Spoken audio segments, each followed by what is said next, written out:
Team Go. 2020. Oh, All right, we're here at the Masters of Marketing and we're live on Facebook. And today we have an excellent show. This is by Gravity. We haven't launched that site yet, but it's part of Alpha Voice. There's an AV in the middle of the Gravity logo, so everybody won't have any confusion. I'm here with Ross Gates. I'm here with Jody Kung, Awesome. And this and is she's here with Michael. Mr. Michael. That is right. Yeah. Hi, guys. Hey, Mr. Hey. Michael. So today we got a table of contents. Ooh, fancy table of contents. And on this table of contents, we're going to talk about media, the post-COVID media marketing, what a data advantage means to companies in the tech space, in the internet age, and a little bit more about that, about data velocity, on how you can have your company's data velocity increase to take advantage of data advantage. All right, so right out of the gate, media in the post-COVID.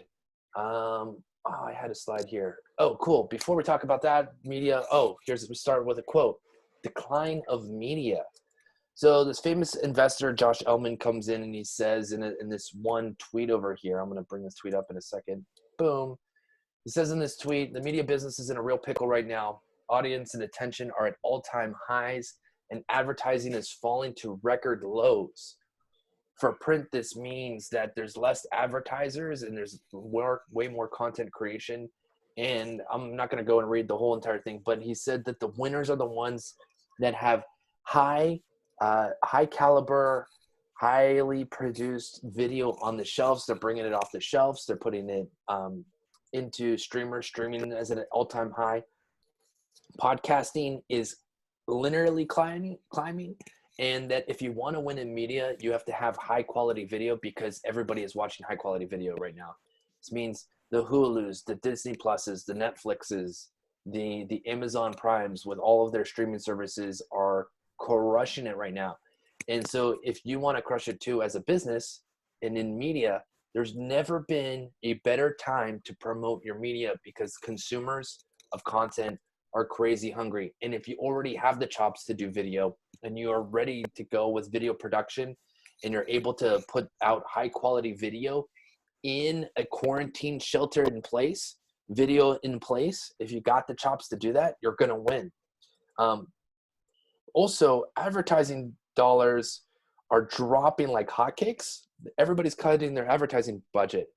One of the companies that are increasing their advertising budget that I'm getting like smashed on by every single facet is great. I had it up and I pull it down is to Josh Ellman's point, Masterclass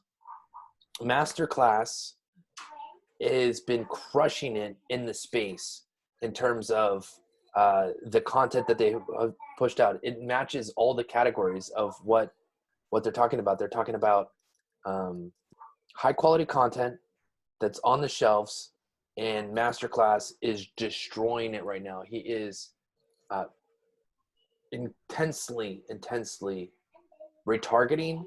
They have lots of ads and questions, Ross. So yeah, you're saying if you have high quality content on the shelf, then you can succeed. This is Masterclass, Udemy, anywhere where you can learn and watch stuff. What does this have to do for businesses that don't have video as content for selling, but just want to educate people and get them into their businesses by earning their respect? What does this mean for, well, you got to create content. So if you just have content on the shelf, like your to-do guide, your instruction guide or something like that, you should just be pumping that out through channels? Well, it's boring, right? I mean, your FAQ is somebody or it depends on where you're at in the funnel. If somebody is already part of your product, your FAQ is just to help them get into the engagement more. We're going to go over like data velocity and some of the data pipeline stuff a little bit later, which is really interesting. That dives into this on how you capture intent at all processes of the project. But what they're specifically talking about, or what we're specifically talking about, is that media is dying, like traditional media, meaning newspapers, they're dying. Ads are being pulled. The only people that are winning are like podcast is growing slightly. But traditional media companies are getting destroyed because the advertising dollars and the programmatic advertising are being pulled. So if you have a product that fits the quarantine time, which is high quality video, like you're going to be on like or Zoom, you're on a crazy trajectory. What I'm saying to do is to create shows like this and then use platforms like Alpha Voice, plug right here. Hey, this is going to be a little quick advertisement, because then you could capture your audience in all the videos that you have. Right. And so if you're able to capture audience, you're able to like push that audience from video to video and get them in a stream and a channel, and to have that high quality content, and where they just consume your content in a high quality channel basis. Essentially, you're going to create people that are consumers and customers for life. So you started by saying if people have content on the shelf, they're going to win. If you don't have content on the shelf, then you should get in the habit or build the muscles of recording every single day and getting content out there in a private channel. So that's how everyday people can take advantage of this insight. It's a little bit tough. You have to start, and you have to start recording. Now, as example, I have kids in the background with noise, and this is the new reality, right? And I'm going to just point that out as like, this is not what I would consider like high quality content. But if you can produce it, get animators, get people that can produce the content, like cutting that in makes it real. We're doing this every day. We're just working our muscles. We're pushing the content out. What I'm seeing is that the trailers that we make and the snippets that we make out of this content become extremely valuable. And those gems people need on TikTok, on Instagram, on Facebook, like Twitter. The number one podcaster that I heard about it's a weird kind of concept, the music category, the number one podcaster, he said he got 90% of his traffic on making video trailers on Twitter to grow his audience of each one of his music documentaries. So his podcast, I forget the name of it, it's like the history of rock and roll or something like that. And so he would do these stories on all these really super famous musicians, make a video trailer on Twitter for each one of the long form episodes. And that's how he grew his audience.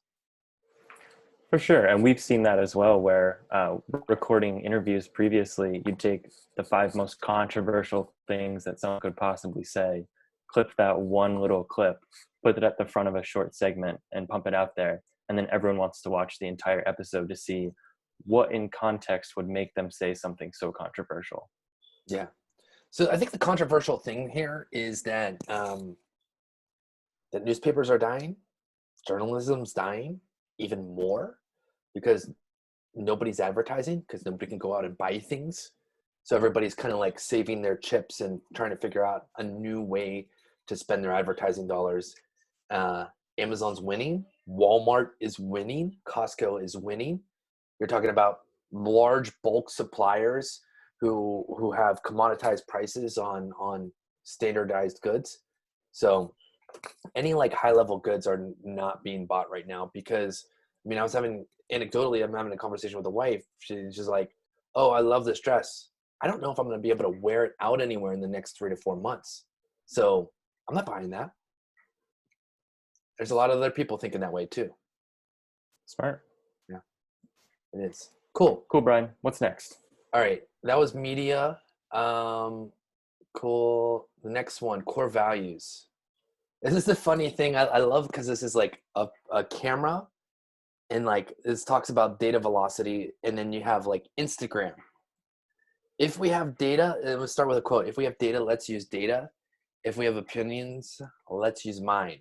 So this is a common theme in pretty much every hierarchical corporation and company that exists in the world. Generally, whose opinion you take is the highest person, the person who is paid the highest in the room, is generally the opinion that of who you take. And if you have data on when you're making a decision, you should use the data. Most of the times you don't have data. And the organizations that are winning are the ones that have a data advantage.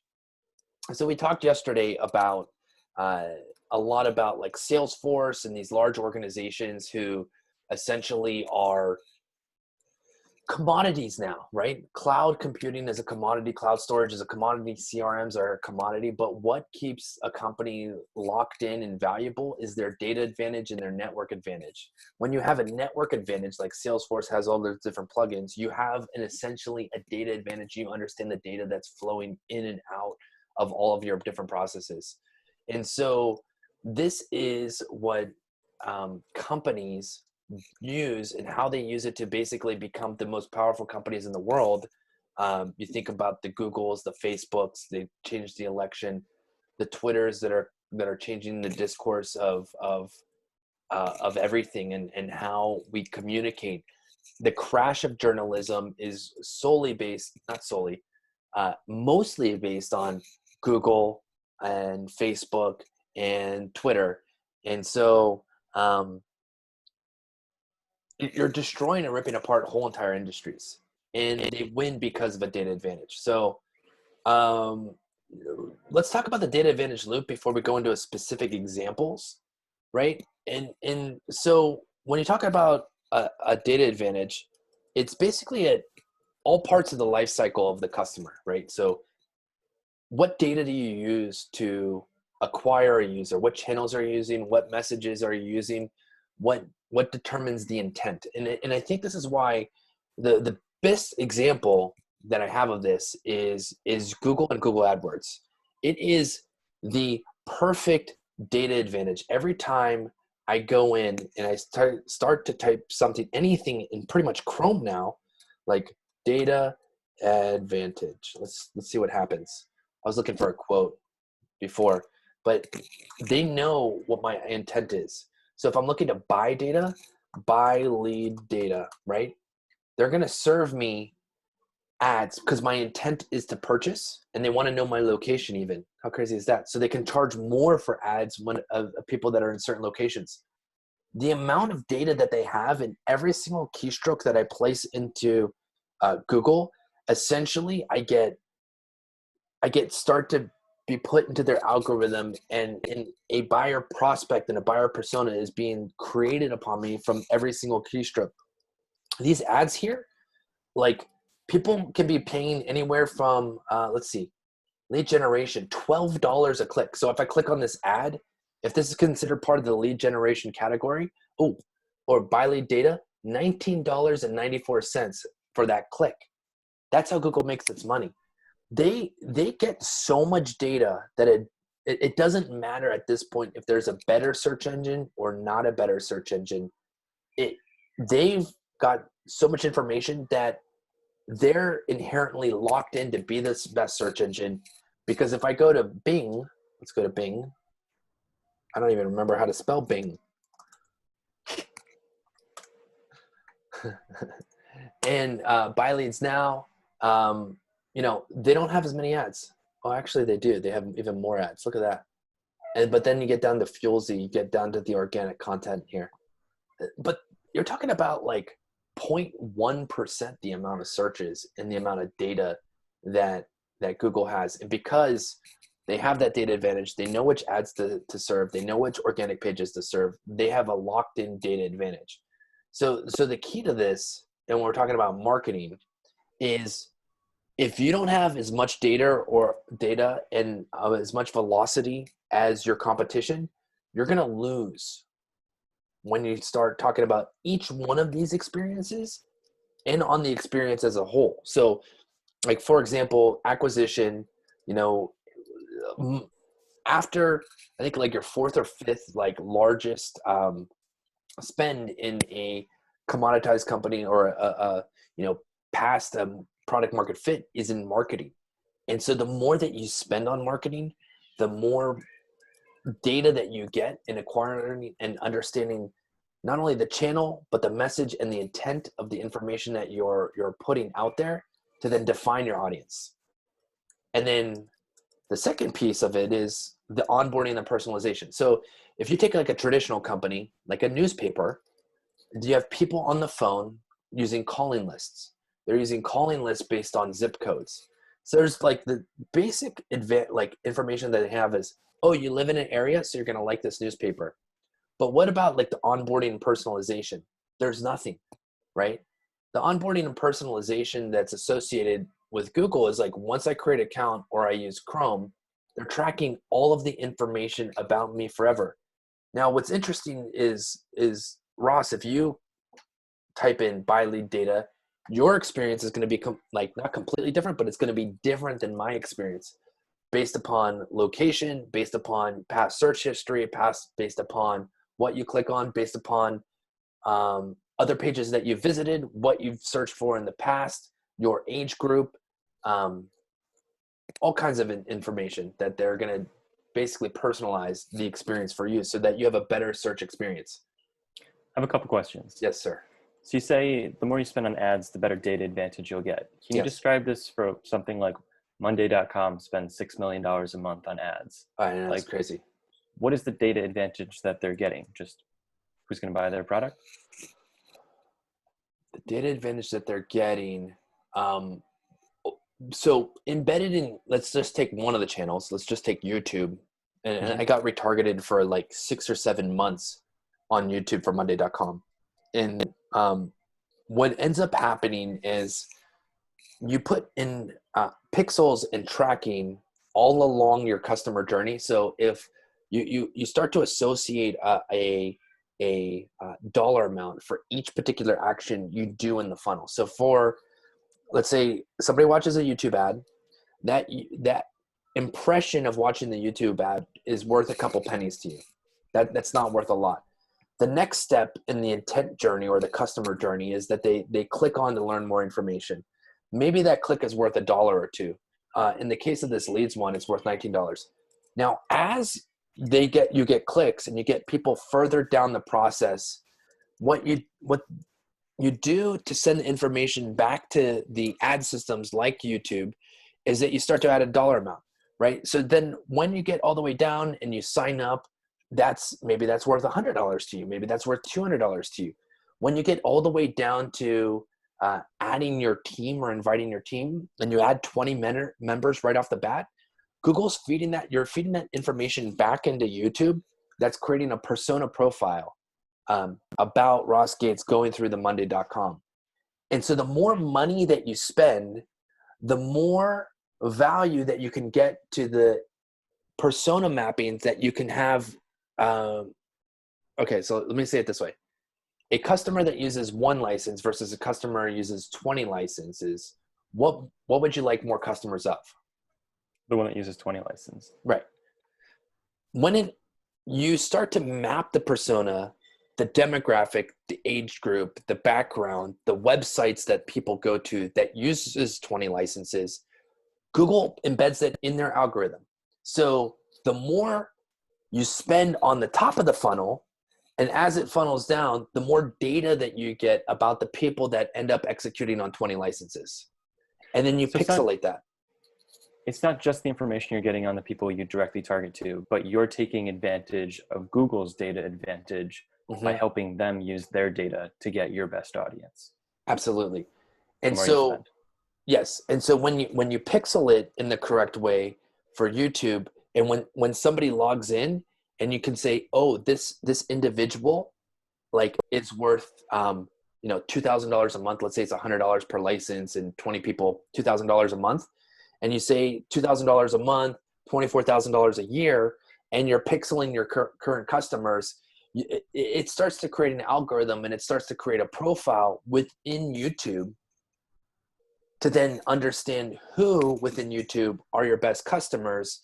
And you're feeding the beast, right? So you're feeding the Google algorithms, the data, and then that feeds to the top of the funnel of YouTube, and it starts to spend more money because that's what it wants, right? This is the whole data velocity. It's money velocity and data velocity. Data velocity equals money velocity. The better data that you have at the bottom, the more money that you get at the bottom, and that's what we're always optimizing these algos for, is money, because money wants to move fast. Okay, other question. Yes. So a lot of these people are kind of against venture capital, just handing millions of dollars to startups so they can put it right back into Facebook and YouTube. Who's that? I don't know, like Social Capital and other people who are it's just a big game. It just makes Facebook and YouTube have a stronger data advantage and a stronger company because 60 cents of every dollar that goes to a startup goes right back to advertising on those platforms. Yeah, If that's an you want unpopular opinion, by the way. Oh, shocking. Okay, we're saying shocking things. So if that's the unpopular opinion and you don't want to do that, is there a way to get a data advantage by using the same amount of money but not advertising through platforms that are, getting stronger with that money? Yeah, Kind you of got to doing it build on it your in. own? Yeah, you got to build it in. So what are the go-to ways that people are doing that currently? You build in growth into your product, you build community into your product, you build audience and network referrals into your product. And that's about data velocity. Because Sorry, continue. yeah, I mean, so like you want to leverage other audiences and where people are existing when you're just getting started. Like we leverage like LinkedIn a ton, like because we're selling like a lot of B2B software and a lot of B2B marketing software. So we're creating like hundreds of connections a day on LinkedIn, and we're like growing our audience there so we can siphon off the value from LinkedIn. You want to tap into an existing community. We're not necessarily a prosumer. Like Monday.com feels a bit prosumer. They go after a lot of agencies and one-person shops. So it's a much smaller Initial ask. Yeah, it's a much smaller initial ask, and then so that doesn't necessarily require a sale, like a hand-to-hand combat sale. So that's why YouTube is better. Once your product is far enough along where it doesn't require hand-to-hand combat, like YouTube is amazing. TikTok, Instagram, like Twitter, yeah, just blast on ads. So take advantage of the network while you can, and if you get big enough. And so just the other thing that I want to say is we were talking to an investor who had all his videos up on YouTube. Yeah. And he said that he was making $100 a month in advertising on his videos. Yeah.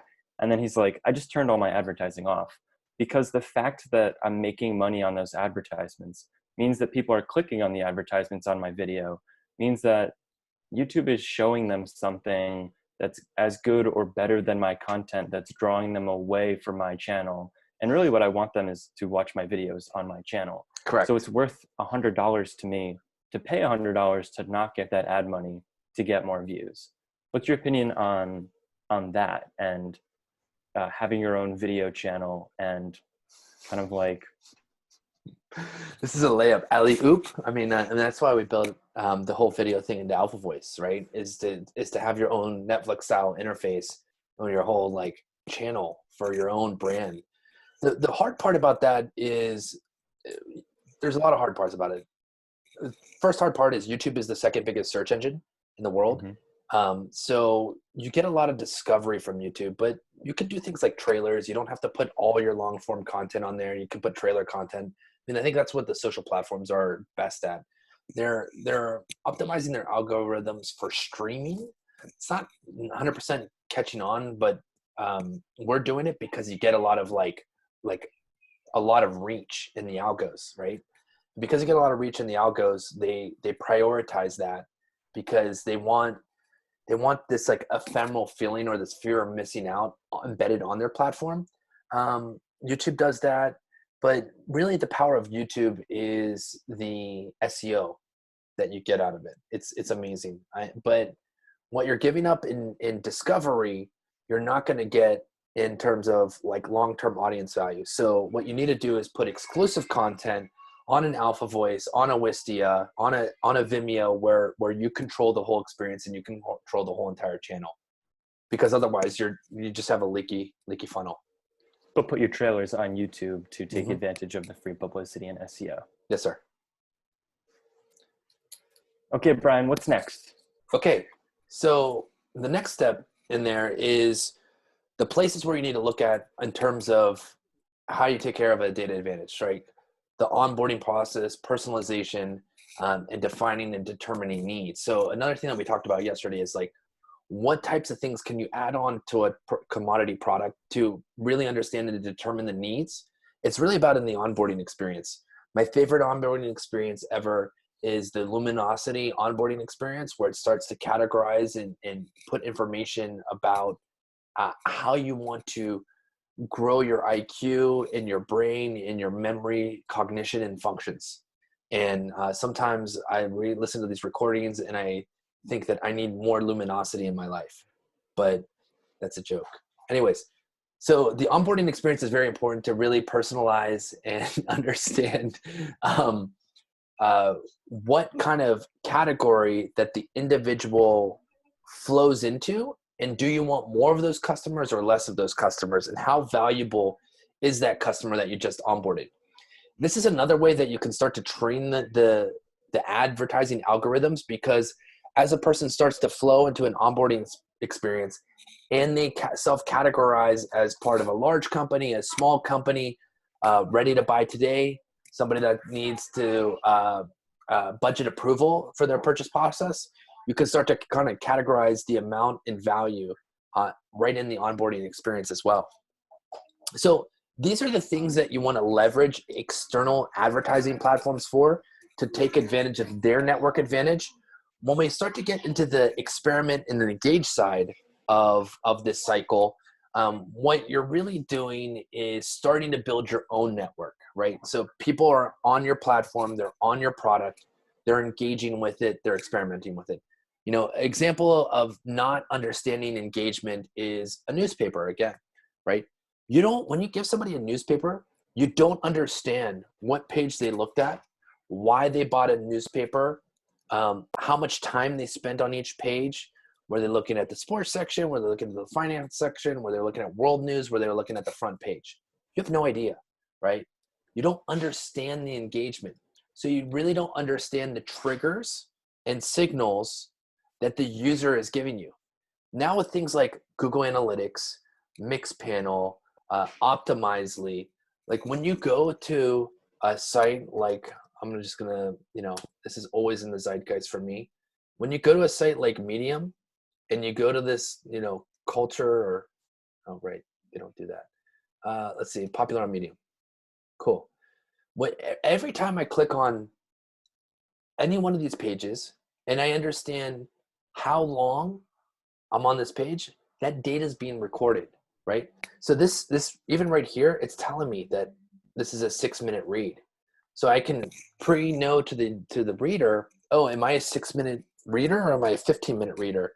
Or do I only have 2 minutes to read it, right? So how many kind of swipes up and down I make, like how long I stay on the subject line. You're engaging and you're getting information about absolutely everything the individual is reading. Newspapers don't do that. And that's why websites fundamentally have in the way that they engage with the user, have a data advantage because they get the signals, right? There's even tools in there that if I go and I copy this, look, I highlighted it and they know exactly what I highlighted. So that's a great example of the engagement in a digital product. You can start to really understand the triggers and signals of what people are doing in the product, how they're engaging it, how they're using it, and what you should do more of.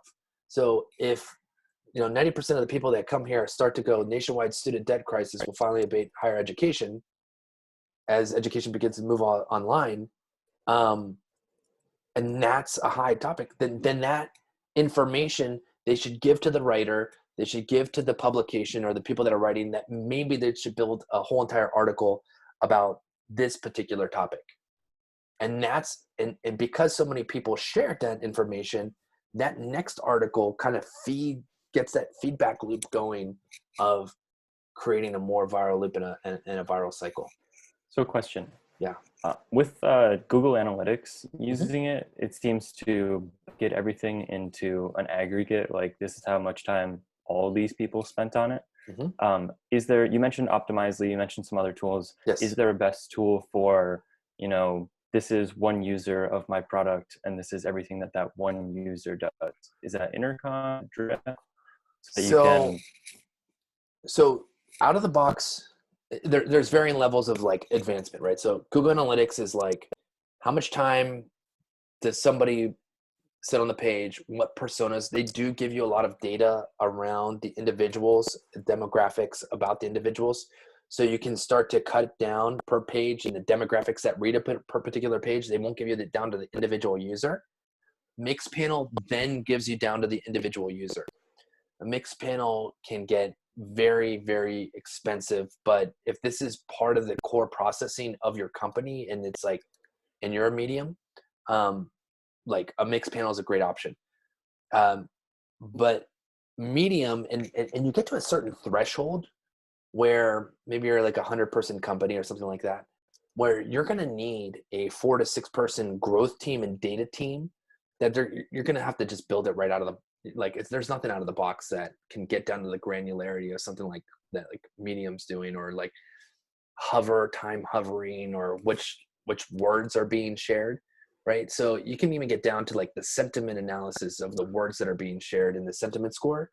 You can really start to like work on the algorithms and hack people into sharing particular articles and writing, because it's all a feedback loop, right? Like the feedback loop of a Facebook is like, it's literally the perfect mechanism. Like people hate on Facebook and Instagram. I'm not into Instagram as much. I'm more into Facebook. I mean, it literally, and here's what it is, masterclass. They're crushing it right now. They're targeting me, they're retargeting me. It is all over the place, just like Monday.com was. I'm going to interrupt you again. Yes. So you said, mixed panel, super expensive, or build it Yes. in-house, 4-person team, super expensive. Yes. What about the people that work at a startup with 20 people? Like, what is their alternative to a little more information than Google, but, you're not far enough along to Mixed build panel. it all in-house? Oh, so it gets expensive, but if you're using it for a small Yes. team, you're saying that it's affordable. Yeah, I mean, you can have like a multi-million-dollar contract when you have like millions of hits a month, right? Like millions of dollars a year. So then it makes sense to build in-house. But as you're growing, like mixed panel, you can get every single individual user, what pages that they went on, what videos that they watch, what content that they interact with. And you can start to assign different value categorizations and what's the entire customer journey for an individual user. Marketo does stuff like this, and then HubSpot does stuff like this. And then the company that really kind of does this is this company called Engagio in the B2B marketing space. So they rely on Salesforce and Marketo. But what they do is they associate, their whole theory is a time system for account-based marketing. And the concept there is that if you want to sell $1 million company or $1 million contract, you're going to have multiple decision makers. You maybe have like 4, 5, 8 different decision makers. And those decision makers, the more time that they spend with your brand in research and content, you will likely close that customer.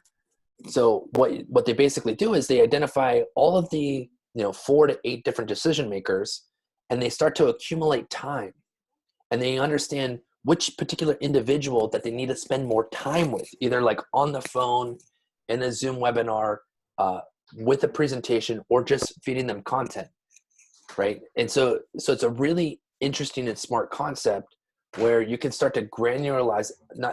Doesn't work just in the B2C space, but also in the B2B space. In a company called Engagio. We'll get somebody from there to talk here one day. Gotcha.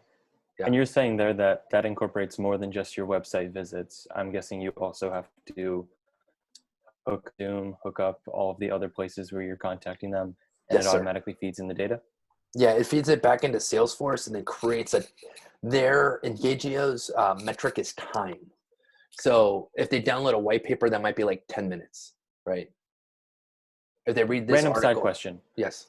So you use something like Engagio, you Yeah. get tons of information on your potential customers, but you've never used YouTube or Google or any of these things to create an audience. Is there a way to take all of that data that you already have and kind of jumpstart the Google algorithm without starting at zero?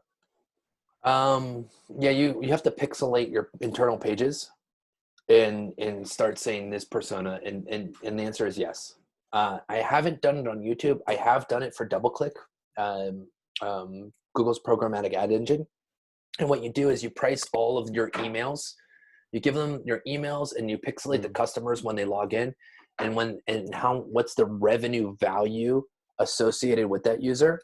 And then you feed that back into the programmatic ad engine, and then they starts to spit you out here's different audiences that you should go after. Gotcha. I have a question. Mm-hmm.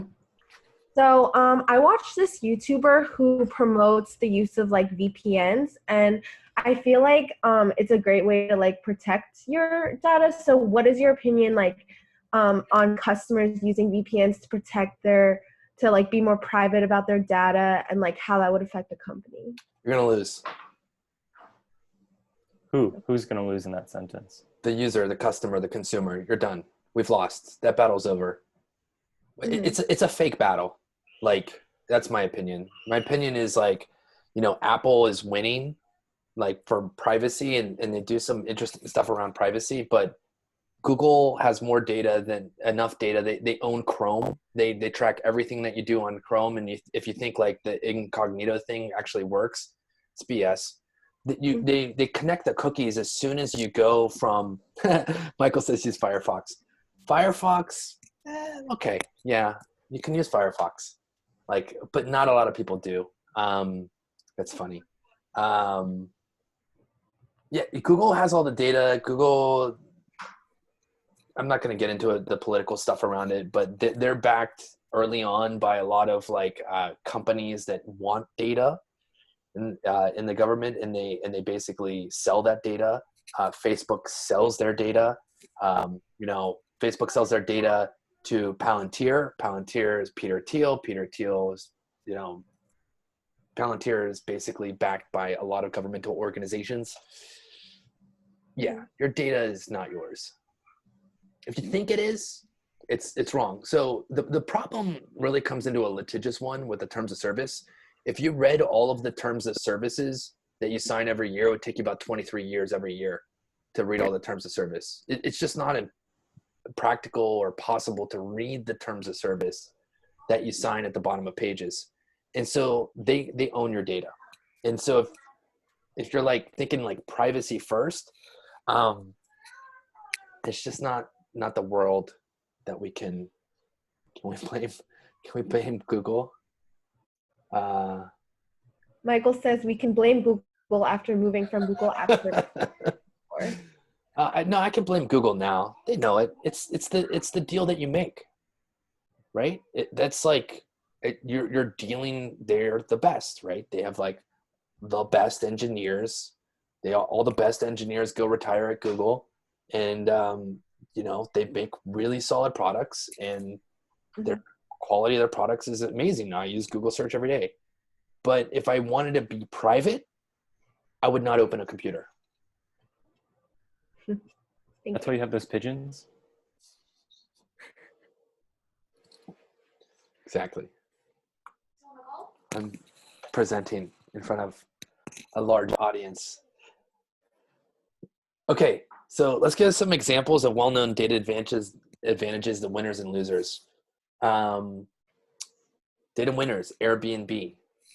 So they're a winner because they have more people, they have more places and more supply. And what's interesting in a marketplace is that the more supply you have and you're tracking the data, you can understand how much more supply you need.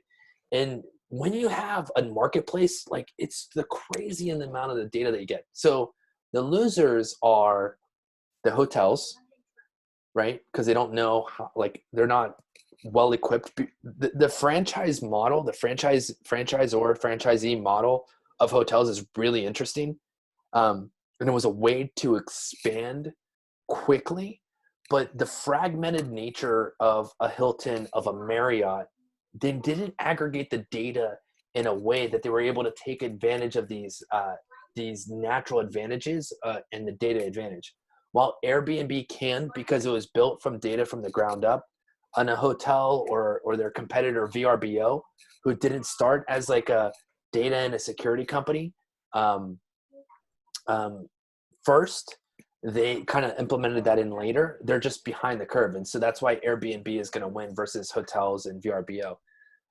Uber, destroyed taxi companies for sure.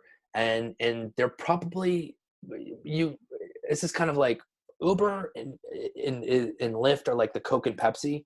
And while Uber has a data advantage over Lyft, They don't necessarily, they are kind of held in competition with Lyft. Lyft will always be like the second category to Uber because of the data advantage. However, they kind of keep each other in line, like Coke versus Pepsi, because of pricing competition. We talked I throw in about, a random one. yeah. So dentists is something that comes up every time I talk to my dentist, where he says that all dentists have a data disadvantage because insurance companies have perfect information on what they're paying out to every dental office. Yeah. However, dentists can't talk to each other about which insurances pay what percentage, like if they pay 10 cents on the dollar or not, because if they do, that's considered collusion. So Yeah. there's a huge legal battle, but there's something to be gained if multiple dentist offices can form chains or something like that, and then fight back and make more against or inside the insurance industry. We're already 45 minutes in. Yes. Whoa. I really like that one. Collusion is BS, right? Data advantage. Cool. All right. Moving forward, data velocity. Okay. So to make it more higher level, and then we can kind of like drill down in, and I'll try to keep it to 15 minutes. It's the entire advantage of having a digital product or a marketing product or a marketing online is about data velocity and getting more accurate signals and triggers. Every one of the companies that we have looked at and in this data advantage loop. Oh, so experiments, right? So experiments are to kind of, this is where kind of like the velocity comes into play, is that you leverage the data that you've had, the customers that you have, you analyze them, and you try to, it's half math, it's half creativity, it's half quantitative, it's half qualitative, right? You need to derive the triggers and signals out of your current customers, out of your best customers, and then drop the rest, and then figure out how to get more triggers and signals, or buy the data that aligns with those triggers and signals to then increase the velocity of your customer.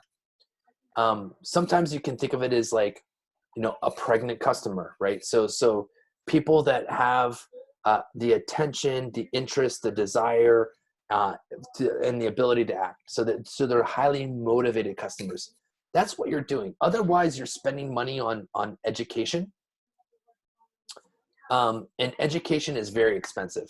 The entire internet and all these examples that I just gave are all based upon how do you get more intention, how do you get more triggers and signals, and what that loop looks like. And any company that's hiring a tech team or a data team should really understand the customer journey, the loop, and figure out how they can buy data to get that velocity quicker, or how they can build into their product, their website, their onboarding experience, a faster data velocity loop, because then they're going to win. It's kind of like high frequency trading, right? There was all these inefficiencies in the stock market before, where once you had computer programs trading and making the markets, essentially it pushed out a lot of the anecdotal traders. It pushed out a lot of the prop traders, and it made more sense to build programs and trade high frequency at making smaller amounts of money versus larger amounts of money in the swing trades. Am I describing data velocity correctly or accurately, or does that make sense? Yeah, makes sense. I mean, it's getting more information on your customers as quickly as possible. So the faster you can get them to take an action on your website, the faster you know the answer, and you have to track it to get that answer. You get data velocity through advertising, and you get it through actions that are taken. Yeah, the different, I wouldn't say more data. It could be fine tuned. Like, for example, when you talk about growth in platforms like Facebook, all they needed to do on the triggers and signals was basically figure out how to get 7 friends as quickly as possible. Like, if I could get 7 friends and everything around my product was about getting 7 friends onto the platform, I'm gonna spike my growth and my onboarding and activation. But they had to figure out how to get there. Yeah, And how to know that that was the proper trigger. so it was part qualitative and part quantitative. So they also knew that you had to do it within 48 hours, right? So when you're talking about that velocity, now if they could, there's not really an advantage because it's kind of like a binary, like, are they a good customer? Are they not a good customer? Are they set up within 48 hours? Are they not set up within 48 hours? The velocity of that is like super important. And so there were sometimes in the B2B market, what you're looking for is like pregnant deals, people that have contracts upcoming soon, right? So people that have, and there's ways that you can look at that. So there's companies like Built With, right? So you can look at their technologies and when their technology changed, and maybe their technology changed at a particular time point. Then you're going to know once their technology changes or somebody has a job position, like that's a good time to kind of insert yourself in that trigger and signal to see if they have intention of making a change in that product or technology. So that's what I'm That's talking an example of buying data velocity from another source. Yes. If you can't get that data inside your, like you can't get them to fill out a survey inside your website, you just go to Built With and you find the same trigger somewhere else, Yes, updated sir. in real time. Yeah.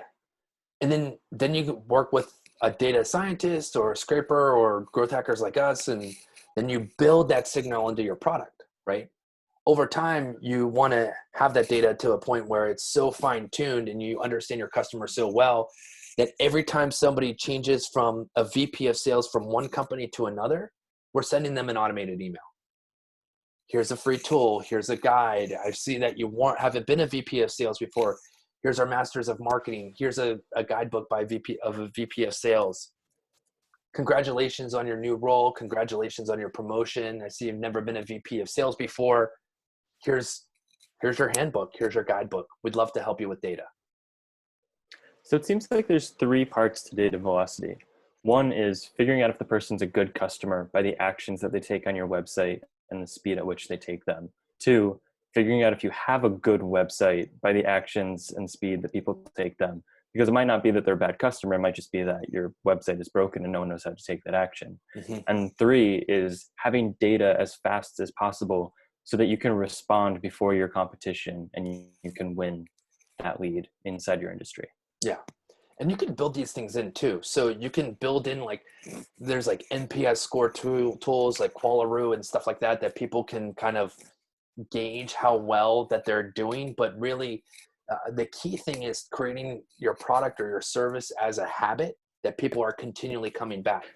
So if you were to take I was thinking about the insurance thing that you said in the back of my mind. And I was thinking what would be the opposite of that, right? So it's kind of like these things like One Medical or like the daily routine of coming back to an app that I ask questions of and I get an immediate response. It seems to me that the insurance killer is some sort of SaaS model of all-inclusive medical subscription, right? Yeah. It feels like that's the insurance killer, where I'm getting more data, you know more about me, dependent upon pre-existing conditions, maybe it's not legal or not, right? I can figure out what the SaaS model get a couple actuaries in there to really understand me personally on my habits and my experiences, what my SaaS number should be. And I can go with a traditional insurance company, or I can go with a new one that's got a personalized experience. They know me, they know my health habits, and they know what I should pay.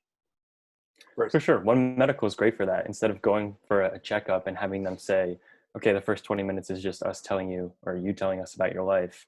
It's like, cool, it's all right there. It doesn't matter who I see. It doesn't matter if it's even online and I don't have to go into an office. Yeah. I'm just going to jump though back into The Habit. This great book, I think it might just be called Habit or The Power of Habit. And the best example is how Pepsodent became a huge company in the United States, where people probably don't know this, but before 1940, only 7% of people actually brushed their teeth in the United States, because tooth decay actually wasn't a huge thing because people didn't eat a lot of sugar. But as soon as people became more wealthy and they could afford more sugar, people ate more sugar. That's what causes tooth decay. But the guy who's like, I'm going to make toothpaste a huge business, worked on the power of habit.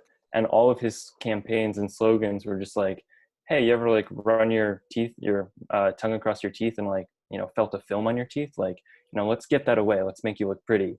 And just the habit of like, every time you see one of those advertisements, you kind of automatically do it. Then you're like, oh, like I'm experiencing this right now. I'm going to go buy their product. And then all of his campaigns were, you should do it right when you get up. And so by making something a daily habit, people are willing to just like, without even thinking about it, do it every day until it gets used up. Similar examples with something like Febreze, where people just like have a trigger, they do it, the bottle's empty, you got to get more. Yeah. So Taylor asked a question, and Ross, I think you inadvertently answered his question. The question is, you mentioned hospitality. How would someone do that in B2C for hotel or travel? Okay. How do you create a habit where there's not necessarily a habit? So you get like those Orbitz or Priceline kind of like coupons or emails that are like a bunch of junk, right? And like, they're just really not that useful, and they're personalized, and they're not personalized. They're just like, the only thing personalized is the name. There feels like a conversation that should be had around, there was this company, it was this boot company that sold children's boots and snow boots. And the way that they survived and they existed in the direct e-commerce kind of era was they knew that every season, like a child was going to need a new pair of snow boots. So October, November timeframe, they started up like a content campaign around, like, you really like these boots, you enjoy these boots, I know you're going to need more boots because you were a customer before, here's a discount. The problem with the Orbitz and the Pricelines and all these other places is they push their email so hard and so much that the value of the content in the email gets diminished, and then they crush the email values, and it's just like noise coming at you. So the way you have to do in the B2C space for hotel and travel is essentially make the content more personalized. And when you get that individual, you need to get more information than the current companies are currently doing, right? So the Pricelines, the Kayaks, the Orbitz are currently doing. It's like, how many people are in your family? What's your children's ages? Can you get that information from like airlines, right? So a lot of those channel partners that are lock in, like, oh, do you need a hotel? Do you need a car? I mean, that's a very easy transition. But the more information that you have personally about that, the more you will succeed or be able to personalize your message or understand that this family goes every single May. So I need to start to talk to them in February, March timeframe. That's around the time that they buy their tickets for their May trip, and make it a more personalized concierge experience so that they will continue to purchase with you.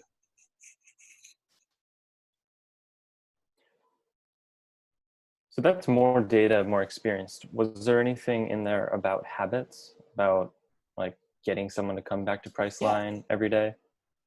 Or that seemed more like outreach. Right. So the habits of getting people to come back to Priceline, I mean, there are vacation hobbyists, right? But vacations, from my experience and what I understand about how people take vacations, they usually go a particular time per year. If their kids are in school, they're going to do it during the summer. That's why vacation spikes during the summer. And there's habits around that already ingrained. And so what you're really trying to do is find the timing and lock in of when they're going to make that next decision-making process. And you have their email. You can create personalized retargeting on Twitter and Facebook. What time of year did they buy the place last time?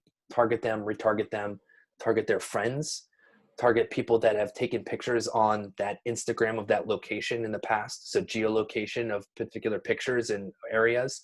2-3 months before they went to that place. Snapchat is really good with geolocation targeting.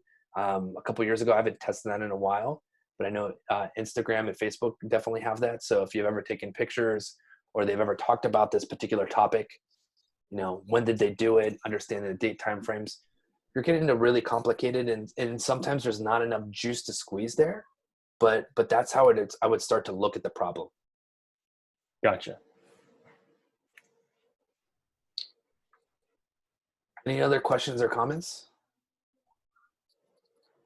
Cool. All right, so I'm going to end on this note again. It's the AOEE or EEOA. You get the data advantage and data velocity advantage by looking at channels, messages, determining intent through your marketing activities. That's a way to really leverage external amounts of data, pixelating your current customers with the value that they have. During the onboarding experience, you can start to also pixelate and price your customers into a way that they define themselves. Like, what are they looking for? From a B2B context, how many people are at their company? What's their average revenue per year, right? So you can start to like understand through onboarding and personalization exactly who your customer is and what type of buyer persona that they fall into. Engage and experiment comes into like where the real creative action is. This is where you start to build these things right into your product and experiment with adding things to the product that may even slow down your product to get more triggers and signals. So eventually that you have a data advantage over all of your competition, because that's really what it comes down to, is your data advantage becomes your money advantage. And if you win at data and data velocity and you have more triggers and signals than your competition, then you should be able to beat your competition. Thanks, Bryan. This is a great talk today. Cool. A lot of good examples, and that's a wrap. Rad. Thanks, guys. See ya. Awesome. Thanks, guys. Thanks for coming to Masters Marketing. See you next time.